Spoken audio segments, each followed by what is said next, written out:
The Dallas Cowboys have been fortunate to have several franchise quarterbacks who guided them for a decade or more. But while players such as Roger Staubach and Troy Aikman were the leaders, there were definitely times they had to ask the backup to fill in. Here, we pay homage to those QB2s that were able to answer the call by ranking the 5 greatest Cowboys backup quarterbacks in team history.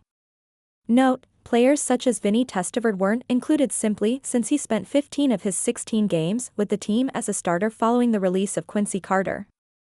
Another is Tony Romo, who was a backup but then became the starter for the majority of his career.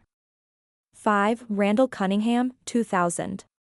For 11 years, Randall Cunningham was a member of the Philadelphia Eagles, making him a huge rival for the Cowboys.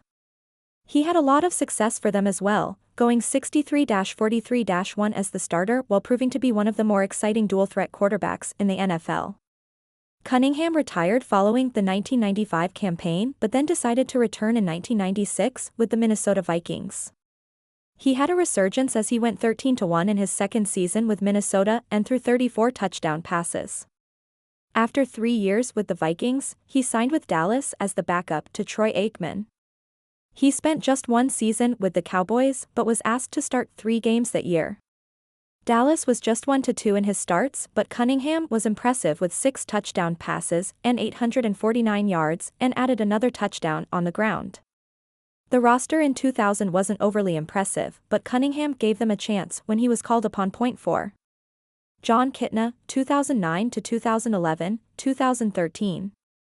When Tony Romo was starting out his career as the Cowboys quarterback, the coaching staff felt the need to have a veteran backup. Early on, it was Brad Johnson who signed a 3-year deal in 2007. A former Super Bowl winner, Johnson gave Romo an excellent mentor, but when he was called into action, he struggled to get the job done. This led to Johnson being released and the Cowboys replaced him with Jon Kitna, who was previously a starter with the Detroit Lions, Cincinnati Bengals, and Seattle Seahawks. It wasn't long before they had to turn to Kitna as Romo suffered a broken clavicle against the New York Giants, which happened when Chris Gronkowski forgot fullbacks were supposed to block players that decided to blitz. At this point, the Cowboys were just 1-5 and it seemed the season was a lost cause.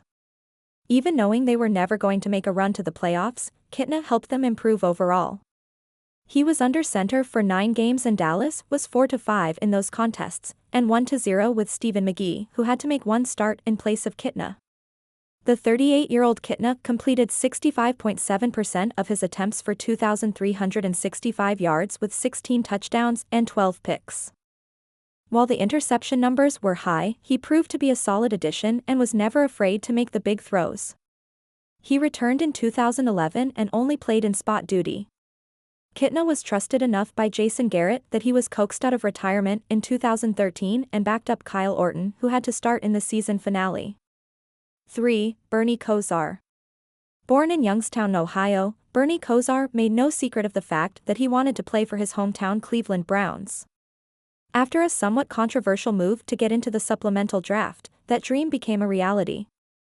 Kosar joined the Browns in 1985 and was a starter by the end of his rookie campaign. He held that job until 1993 when Bill Belichick decided to replace him with Vinny Testaverde. Kosar was then released and landed with the Dallas Cowboys, who needed a veteran backup. His first appearance came during his first week with the team as Kosar started Week 9 as the backup for Dallas. He replaced Jason Garrett and led Dallas to a win over the Phoenix Cardinals. In the victory, Kosar was 13 of 21 for 199 yards with a touchdown. He started the following week, which was a loss to Atlanta, but when it mattered the most, Kosar really stepped up. Troy Aikman was knocked out of the second half of the 1993 NFC Championship game and Kosar came in to replace him. He was able to keep the red-hot 49ers from catching up as he was 5 of 9 for 83 yards with a touchdown pass to Alvin Harper that put the game on ice. Kosar left in the offseason and signed with the Miami Dolphins to back up Dan Marino. That meant his stay in Dallas was roughly 2 months, but they might not have won their second Super Bowl in a row without his help. Head coach Jimmy Johnson understood his importance as well, allowing Kosar to take the final kneel down in their Super Bowl win. 2. Jason Garrett, 1993-1999. It was really a shame that Jason Garrett's coaching career fizzled out the way it did since he was such a popular figure during his playing days. A Princeton grad, Garrett was undrafted in 1989 and spent 2 seasons with the New Orleans Saints practice squad. Following a stint with the World League of American Football, Garrett headed north to play for the Ottawa Rough Riders. Eventually, his father Jim Garrett, who was a scout for the Cowboys at the time, convinced the powers that be to give his son a shot. That ended up being a wise move since Garrett proved to be a valuable enough player to stick around for 7 seasons. In his first season, he struggled and was replaced in his lone start by Bernie Kosar, who was signed that same week. He was then the third quarterback in 1994 when Dallas signed Rodney Peete, but he was pressed into action on Thanksgiving Day. With both Troy Aikman and Peete out, Garrett led the Cowboys to a comeback win over Brett Favre and the Green Bay Packers. He finished the day with 311 yards and 2 second-half touchdowns, even earning a turkey leg for his work. Garrett wound up starting 9 games in his career for Dallas, and they were 6-3 in those contests. He threw for 2,042 yards with 11 touchdowns and 5 picks. His sample size was small, but he never backed down from anything and constantly delivered. 1. Steve Beuerlein. With Troy Aikman heading into his 3rd season as a pro, the Cowboys wanted to get a veteran backup. That led to them trading for Steve Beuerlein, who had 15 starts in his first 2 seasons with the Los Angeles Raiders. Beuerlein had just sat out the entire 1990 campaign due to a contract dispute, and the Cowboys were monitoring his availability for a while. Jimmy Johnson was very high on Beuerlein, and it was easy to see why. During his first season with the team, he was forced to start the final 4 games of the year in place of an injured Aikman. Dallas won all 4 of those games and Beuerlein finished the year with 909 yards, 5 touchdowns, and just 2 picks. The team was playing so well with him that Johnson decided to keep Beuerlein in the lineup when the playoffs began. This led to some animosity since Aikman was healthy enough to play, but the backup delivered yet another win.